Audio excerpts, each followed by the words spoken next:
Dear students, today we will start a topic dimensional similarity and dimensional analysis.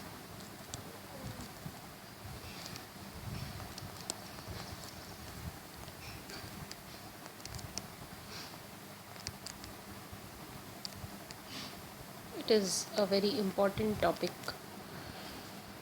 related to many fields of engineering and industries. To start this topic, first of all, we look at the journey of Mars orbiter mission. On 5th November 2013, India launched its Mangalyaan. It was 5 November 2013 when Mangalyaan was launched, and it started its journey to reach on Mars orbit. It was launched through this PSLV. This was Polar Satellite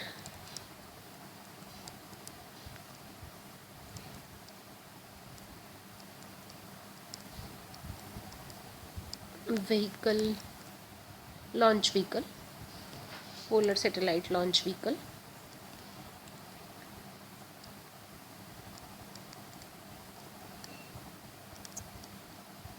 Which is known as PSLV. So, Mangalyaan was launched with the help of Polar Satellite Launch Vehicle with rocket C-25, and it reached to the orbit of Earth, which was at a distance of 23,550 kilometers. You can see that this is the first orbit, which was at a distance of 23,550 kilometers from Earth. In this picture it is this one, and in this picture, in black picture, this is this first orbit in which it was reached. And then on the third day of its journey, it was given its first orbit raising maneuver. For that, its 440 Newton liquid engine was fired for 416 seconds, and spacecraft was raised from 23,550 km to the second orbit, 28,826 kilometers. Next day again, its engine was fired for 570.6 seconds, and it reached to its next orbit, which was at 40,183 kilometers. And again it was raised to next orbit and then next orbit and next orbit, and finally it was reached to the last orbit, which was just before the orbit of Mars, and it was at 1,92,980 kilometers away from Earth. Now you see that this is the last orbit, and it was the time when the Mangalyaan was to enter into the orbit of Mars. For that, a new operation was started on 24 September, Trans-Mars Injection Operation, that is TMI operation. TMI operation was performed for the first time, and this operation gave it its first orientation. You see that this is the Earth's orbit and this is Mars orbit. So after covering the last orbit, it was injected, or it was entered to this was the spacecraft trajectory, and it has to enter into this Mars orbit. So for that, from here on 24 September, through Trans-Mars Injection Operation, it was given its first orientation. This is its first orientation. It was given the first orientation, and spacecraft crossed the sphere of influence of Earth by traveling a distance of 9,25,000 kilometers. So till this point, the Mangalyaan had traveled 9,25,000 kilometers of distance. So, first trajectory correction maneuver of spacecraft was performed as force at 4:17 am at 24 September 2014, and then it was given second, third, fourth consecutive corrections of trajectory to reach the orbit of Mars. So during this process, this is the path for which different trajectory corrections were given, and finally at 8 am, this operation started at 4:17 am, and at 8 am the spacecraft entered the Mars orbit. This is the orbit of Mars. This is the orbit of Mars in which the Mangalyaan entered. And India created a history because India became the first country who entered in the orbit of Mars in its first attempt. So, you know that this date is very important for India for its journey to Mars. And you see, this is the design of Mangalyaan. This is the design of PSLV. And this Mangalyaan is containing so many machineries. This PSLV is containing so many machineries. Similarly, this spacecraft design is having so many parameters. Like it has mass, which was 1,337 kilogram. It has a bus. Bus means its structure, infrastructure of the spacecraft. It has power. For power, it had 3 panels. These are 3 solar panels, which had the capacity of 840 volts of power generation in Mars orbit. There was propulsion, that is a liquid fuel engine carrying 852 kilogram of fuel at the time of launch. Attitude and orbit control system, which was responsible to give it maneuver at the time of entering into the different orbits, which contain sensors, processors, reaction vehicles and propulsion system. There were antennas. So these are some major parameters which were involved in spacecraft design. Besides, there were many other instruments which were performing different functions. So naturally, before sending or before launching this spacecraft, a lot of experiments on each and every aspect of it were performed by the scientists so that a successful mission can be performed. And therefore, every action was carefully choreographed. Now the question is that how the scientists of ISRO were sure that their design will work on a totally different planet, because the design was developed on Earth and now it had to perform its duties on a very different planet, and to reach to that planet it had to travel a long journey. So the basic question is that what were the variables which were considered, or how the variables should be considered so that such type of operations may be successful. So the answer is either we create a model of the same size of the real object, we consider all the parameters as such as we have to consider in the real object, and then we do the experiments. But most of the problems in engineering or fluid mechanics are so complicated that direct mathematical solutions is limited to a very few cases, and therefore, as in the above case, There are so many complications, there are so many variables that direct mathematical solution is not possible. It is just out of question. So the answer is that there is a problem solving analysis method called the dimensional analysis, which is used in such type of situations. So before proceeding to dimensional analysis, which is the main topic, we would like to enter, or we would like to have a look on dimensions and units. So you may say this is the first part of dimensional analysis. You see at one example, I say that grams or kilograms are units of mass,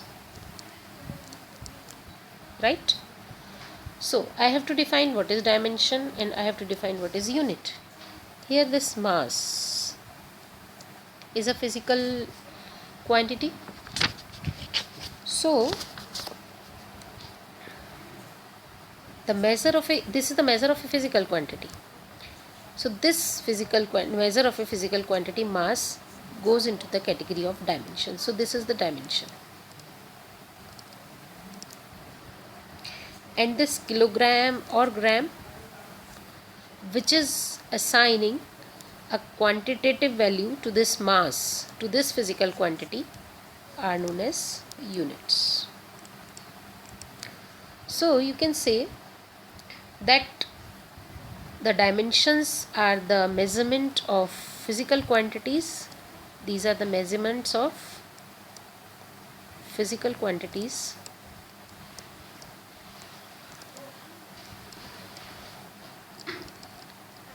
without assigning any numerical value independent of units oblique numerical values. And units are, these are again the measurements of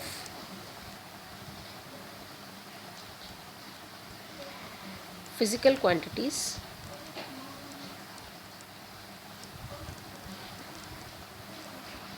assigning a number.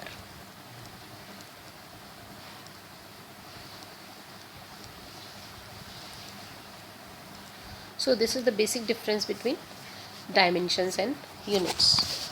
So in this way you can say that length, mass, time, these all are the dimensions. If I write, we may consider the 5 or the 7 basic fundamental dimensions: length, mass, time, then temperature, then charge, and amount of substance,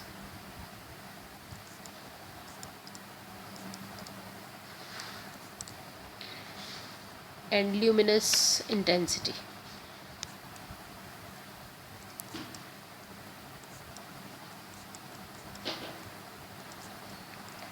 These may be taken as 7 fundamental dimensions.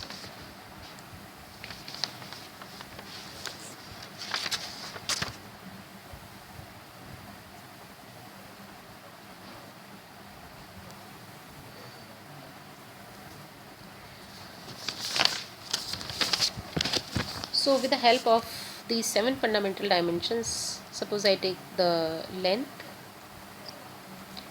its dimension is denoted by L, mass is M, and then time, suppose I write these 3 only.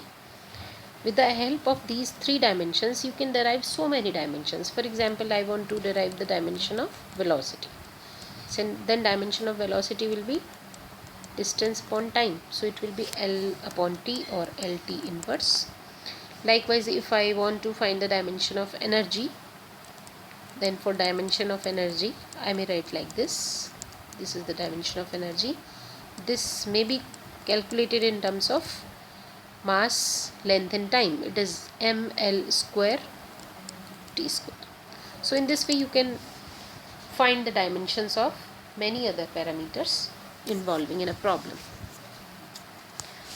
Similarly, if I say that mass, its dimension is m and its unit in SI system is kg, time in SI system is measured in units of seconds, then length in units of meter, temperature in the units of Kelvin,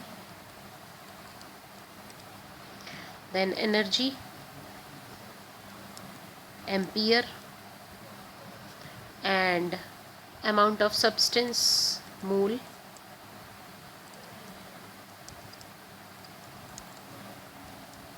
its unit is mole, and luminous intensity,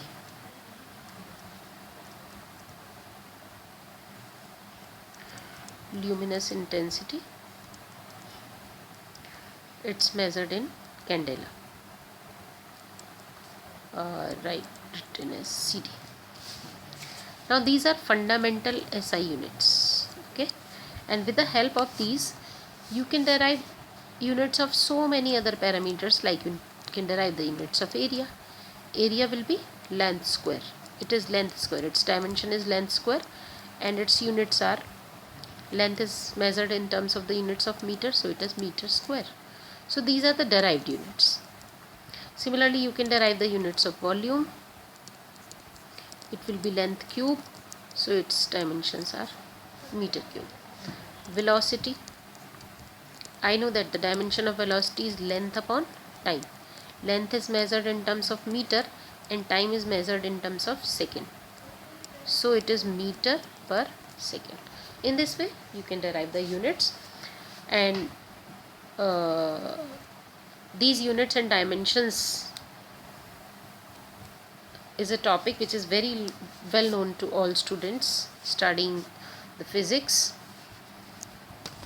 So you prepare this topic in detail, like you should know the dimensions and the units of certain parameters which are mostly used in fluid dynamics. Now we come to the second part of this topic. Just a minute. We come to the second part of this. In second part,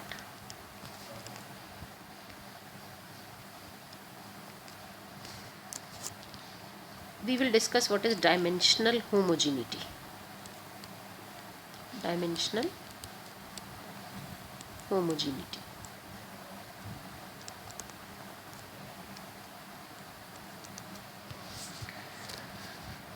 Now, what is the fundamental principle of dimensional homogeneity, or what is the meaning of dimensional homogeneity? You cannot add apple and oranges. You cannot add scalars and vectors. You are the students of mathematics and you know it very well that scalars and vectors cannot be added. Similarly, in an expression or in an equation, you cannot have the terms having different dimensions. So what is dimensional homogeneity? It simply means that each and every term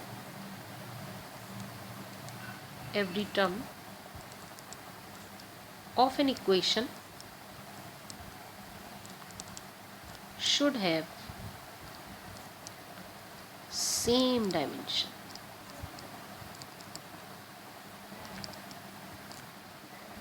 Then you will say that there is dimensional homogeneity in the equation, and it is the necessary condition. For example, you want to check the dimensional homogeneity of Bernoulli's equation. So I write P plus half rho V square plus rho GH is equal to constant. This is Bernoulli's equation. In this is pressure energy, and dimensions of pressure are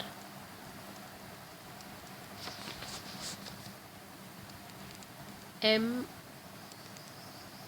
t square L. Now next term is half rho v square. So dimension of half will not affect the problem, rho v square. So it is dimension of rho and dimension of v square. Dimension of rho is mass per unit volume and dimension of v is length upon time, and it is square of v, so it is a square. Again solving it, you get m t square L. Now I come to dimension of rho gz. So it is dimension of rho, dimension of g, gravity force, and dimension of z. Dimension of rho is mass per unit volume. Dimension of gravity force is length upon time square, and dimension of z is representing length, is L. So again solving, you get m t square L. So this constant may be assumed as the constant value of pressure, value of pressure at certain point. So all the terms are having the same dimension, and therefore this equation is dimensionally homogeneous, and so this expression is correct. So it is the important feature of dimensional analysis that your expression should be dimensionally homogeneous. Similarly, you can check the dimensional homogeneity of equation of motion, of equation of continuity, of equation of energy, or any other equation which is important in fluid dynamics or which you use in fluid dynamics. Now, what is the advantage of this dimensional homogeneity? The main advantage of this dimensional homogeneity is that you know that this, suppose I take the example of this equation. This equation is involving the parameters pressure, density, velocity, gravity, and length parameter. So it is having 5 different variables involved in it. Now with the help of grouping of these variables, I may introduce some non-dimensional parameter into this equation, or I can say that if an equation is dimensionally homogeneous, which is the necessary condition, then this equation may be converted into non-dimensional equation containing the non-dimensional numbers. And if I convert this equation into non-dimensional equation having certain non-dimensional numbers, then naturally the non-dimensional numbers will be less in numbers than these variables. Or in other way, you can say that with the help of non-dimensionalizing it, we can reduce our number of variables. So if there are less number of variables, then it is very easy to solve an equation. Or if an equation is converted into non-dimensional form in terms of non-dimensional numbers, parameters, then numerical calculation becomes very easy, very simple, and then we can use the parameters to perform different experiments on the same situation. Now we come to the third part of this analysis, which is similitude. This is third part, it is similitude. So in first part I told you about units and dimensions. In second part I told you about dimensional homogeneity. Now to proceed on this topic, I am again considering an example, as I considered the example of Mangalyaan. So I am taking a smaller part of that, an example having one object only. Suppose someone want to design an aircraft. Now if before designing the aircraft he has to meet some requirements. These requirements may be that the aircraft should be strong, aircraft should be lightweight, it should be economic, and it could carry the adequate payload. So these are certain competing and demanding requirements. Now besides, there are some other fundamental entities which make it capable of takeoff, to sustain in its flight, to control the altitude, to perform high speed maneuvers, because like in the aircrafts which are used in army, those their demand may be that it needs to change the orbit, or it's need to change its height from the earth, distance from the earth. So they would require the high speed maneuvers, or they may require the close support on ground. So there may be so many requirements which are to be fulfilled by the aircraft designer. Similarly, the picture of lift and drag force should be clear to design an aircraft. So to meet the requirements of real system, the engineer has to design a proper aircraft. Now what is the solution? The one solution is that he create a same size of aircraft, he create the atmosphere for the aircraft which the aircraft would meet in the sky, and then he has to find the solution, or he has to find whether this aircraft is meeting the requirements or not. So you can very well imagine that if the experiments are to be done on a real size aircraft, this would be very much expensive, time taking, risky, as well as it will require a lot of space. So what is done? Actually, a reduced model of aircraft is constructed, and it is tested in wind tunnels by creating a relative velocity between the air and the aircraft. Similarly, other parameters like pressure, lift force, drag force, etc. are measured to get the clear picture of the airflow around the aircraft. So engineer design a model in such a way that whatever results are obtained from the model may be extrapolated to the real aircraft in all sense, in the sense of its size, in the sense of its design, in the sense of all other parameters. So the same happens with many other machineries. So the entity which is belonging to the real world is called the prototype, and a model of this prototype is created with the help of some scaling system.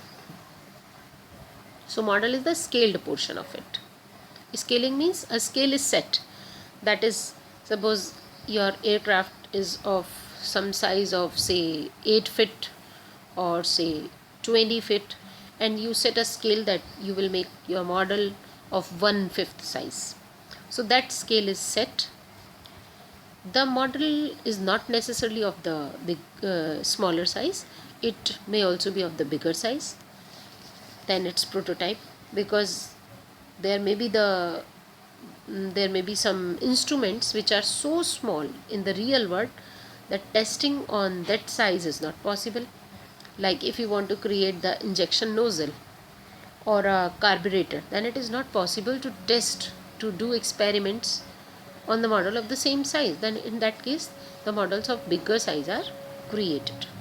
So your model may be of small size or your model may be of bigger size. Some scale is set to create the model. Similarly, the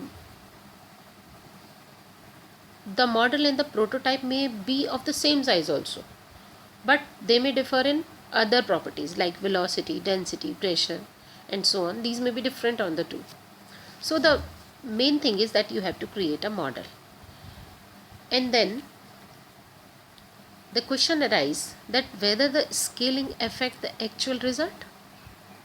That means is it possible to set a scale in such a way that your scaling is not affecting the actual object? Secondly, whether the results which are obtained from the model will predict what is going to be happen with the real object, with the prototype, or One another question is that how the parameters involved may be reduced to fewer one but effective one, so that result may not be affected. So the answer is that while constructing a model of a prototype, it should be constructed in such a way that the mathematical model of it, the mathematical equation of it may be converted into non-dimensional form. Non-dimensional parameters should be introduced there, because as I told you earlier that non-dimensional parameters are group of variables. I may take one example. Suppose I take Reynolds number, then Reynolds number is rho u L upon mu. You can very well check that this Reynolds number is dimensionless, because rho is m upon L cube, it is L upon t, velocity, u is velocity, and L is length itself, and then mu is mass per unit length and time. So if you solve it, you will get 1. So this is a non-dimensional parameter called the Reynolds number. You see, this Reynolds number is a group of variables. It has density, velocity, length and mu. So by choosing a group of values of these parameters in such a way that your Reynolds number is giving you the same value, or your requirement may be of the type that you need Rayleigh number to be of different values to get the flow picture. So it is very easy to get the combination, different combinations of these parameters to find the value of this Rayleigh number. So this is the benefit, because you may perform so many experiments, and then according to the experiments you set the values of density, velocity, length, mu, etc., and you put here and you just get the value of Rayleigh number and give the picture of your flow problem. So this is the benefit. It simply means that when you create a model, then it should be created in such a way that you may convert the mathematical model into non-dimensional form, so that non-dimensional parameters are introduced in your problem. But the question is that we also want these parameters to be reduced.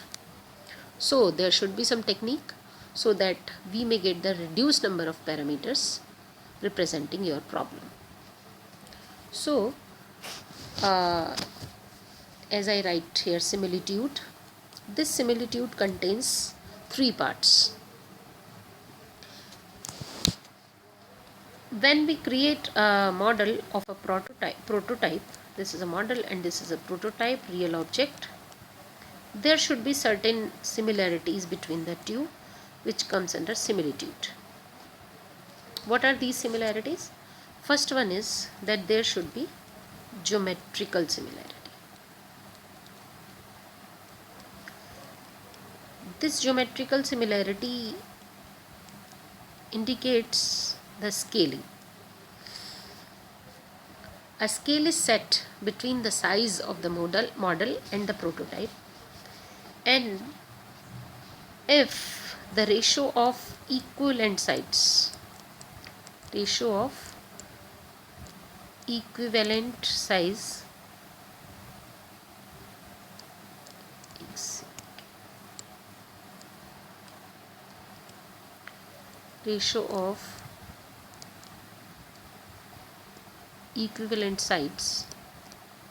of the two means the model and the prototype are same. It is ratios of equivalent sides of the two are same, then it is called geometrical similarity. Then it is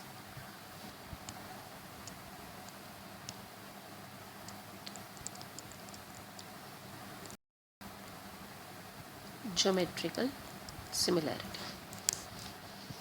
So it is the similarity of length scale. It is the similarity of length, breadth, height, diameter, ratios of these. Like if length of the model is denoted by LM and length of the prototype is denoted by LP, then this ratio should be equal to the breadth of the model and breadth of the prototype, the height of the model and the height of the prototype. Likewise, the dimension of the model, diameter of the model or diameter of the prototype, and let it be LR. LR means the ratio. So this is the geometrical similarity. From these, I may find the ratio of area of model and area of prototype. Naturally, this will be LM square upon LP square. So this ratio, suppose I say it to be AR. So this type of scaling is important. Whenever we create a model, there should be geometrical similarity. Now, what is the advantage of this geometrical similarity? That we have not to consider the boundary conditions if we take the geometrical similarity. But the one thing is very important, that when we apply the geometrical similarity, the physics of flow should not be changed. What do we mean by physics of flow? Suppose I am studying in a fluid flow in a pipe, and that pipe is say 50, say it is 15-meter diameter. Okay, and now you study it, you take a model, and that model, in that model the cylinder is taken of 10 micron diameter. Now what will happen? As you take a model of this size, this will create the capillary effects. While these effects were negligible in this case, so if I study my fluid flow with the help of this cylinder, this capillary effect will entirely change my flow conditions or the flow criteria, and it will not be applicable to the cylinder. So when we decide the scale of the model with the help of the real object or the prototype, we should keep it in mind that physics of the flow, that means some additional effects should not be created which would affect the real problem. So this is very important while considering the geometrical similarity. Now next is the kinematical similarity.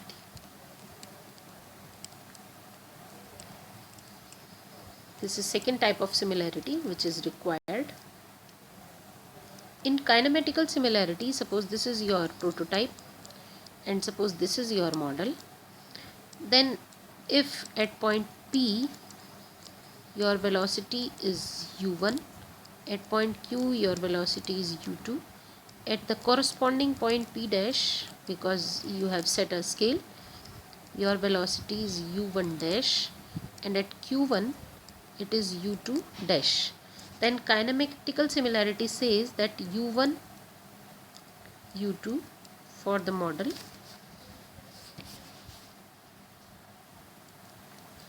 should be equal to u1 dash for the prototype, u1 dash for the prototype, u2 dash, or in other way u1 for the model and u1 dash for the prototype should be the same as u2 for the model and u2 for the prototype. It simply means that in order to attain kinematical similarity, your flow should be same, and flow involves velocity, acceleration. So the velocity and its direction both should be same. Acceleration and its direction should be same. So kinematical similarity is concerned with the flow properties. If the flow properties are same, then we say that kinematical similarity is achieved. The one important thing is that to attain kinematical similarity, geometrical similarity is must. It is the prerequisite. So geometrical similarity is already there. It is assumed that geometrical similarity is already there. Okay. Now we come to the third type of similarity, which is the dynamical similarity.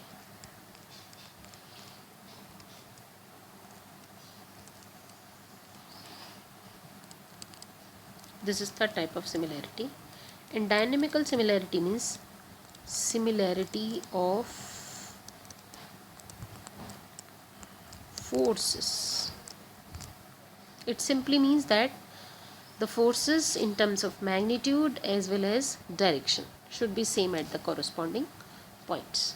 Suppose my real object or my real flow involves the inertia force, then inertia force for the prototype and inertia force for the model. Suppose it also contains viscosity force, so viscosity force for the prototype and viscosity force for the model. It is viscosity force for the model. Suppose there is gravity force, then gravity force for the prototype and gravity force for the model. These ratios should be same. So this is the dynamical similarity. Further, to attain dynamical similarity, the geometrical similarity and kinematical similarity both are the prerequisites. That is, both are must. Both are must to hold. So if I only talk about dynamical similarity, it is understood that I am considering geometrical similarity as well as kinematical similarity. So these are the three types of similarity. Whatever results are obtained after implementing these similarities may very well extrapolate it to implement to the prototype. So whatever result you obtain from your model will be maybe extrapolated for your prototype, for your real object. But at each and every stage we have to take care about the point that physics of the flow should not be changed. We should not consider geometrical, kinematical or dynamical similarity in a way that your physics of the flow should not be changed. As I told you earlier that capillary effects were arising. So no such type of additional effects should be arisen, or no effect should be deleted in your model, which is important for your real object. So this is all about this this is all about this lecture. Now we will continue this topic in our next lecture. So thank you.